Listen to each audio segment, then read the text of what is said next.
जले हुए लकड़ी के उस खिलौने को देखकर मिस्टर मल्होत्रा की हालत ऐसी हो गई थी जैसे उनके शरीर से किसी ने खून निचोड़ लिया हो। उनकी आंखें फटी रह गईं और होंठ थर-थर कांपने लगे। तुम जिंदा कैसे हो? मिस्टर मल्होत्रा की आवाज उनके गले में ही घुटकर रह गई। ये सुनकर रिया के पैरों के नीचे से बची खुची जमीन भी खिसक गई। इसका मतलब विक्रम सच कह रहा था। उसके पिता ने वाकई में 20 साल पहले कुछ बहुत खौफनाक किया था। आग में जलने वाले हमेशा राख नहीं बनते मल्होत्रा। कुछ लोग उसी आग से शोला बनकर वापस आते हैं। विक्रम की आवाज में एक अजीब सी गहराई और खौफ था। 20 साल तक मैंने अपने सीने में उस रात की आग को जलते हुए महसूस किया है। तुमने मेरी दुनिया जलाई थी और मैं तुम्हारी इस झूठी सल्तनत को राख करने आया हूं।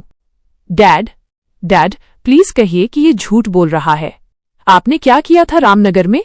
रिया रोते हुए अपने पिता के पास गई और उनके कंधे झकझोरने लगी। लेकिन मिस्टर मल्होत्रा की नजरें जमीन पर ही गड़ी रहीं। वो रिया से आंखें नहीं मिला पा रहे थे। उनकी इस खामोशी ने रिया को अंदर तक तोड़ दिया। जिस पिता को उसने हमेशा अपना आदर्श माना था, वो आज एक मुजरिम की तरह सिर झुकाए बैठा था।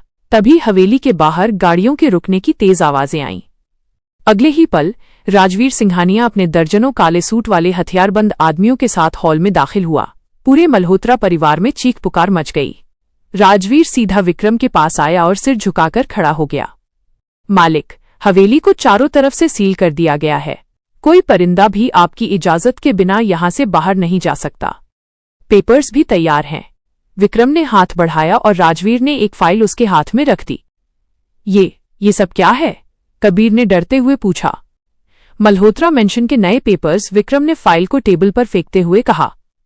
जिस बिजनेस क्राइसिस से बचने के लिए तुमने अपनी बेटी की शादी मुझ जैसे अनाथ और गरीब लड़के से की थी, वो क्राइसिस भी मेरा ही रचा हुआ खेल था।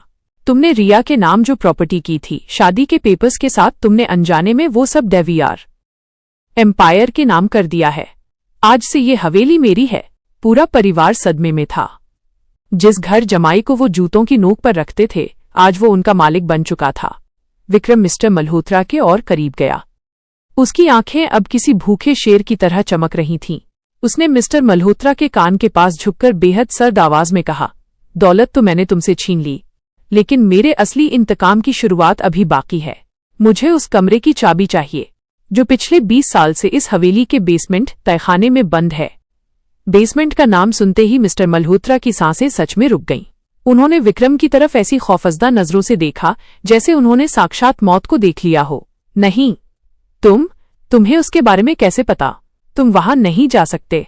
क्या छुपा है मल्होत्रा मेंशन के उस डरावने बेसमेंट में जिसे मिस्टर मल्होत्रा ने 20 सालों से दुनिया से छिपाकर रखा है? और क्या उस बंद दरवाजे के पीछे विक्रम के परिवार का कोई ऐसा खौफनाक राज दफन है जो इस कहानी को एक नया और खूनी मोड़ देगा?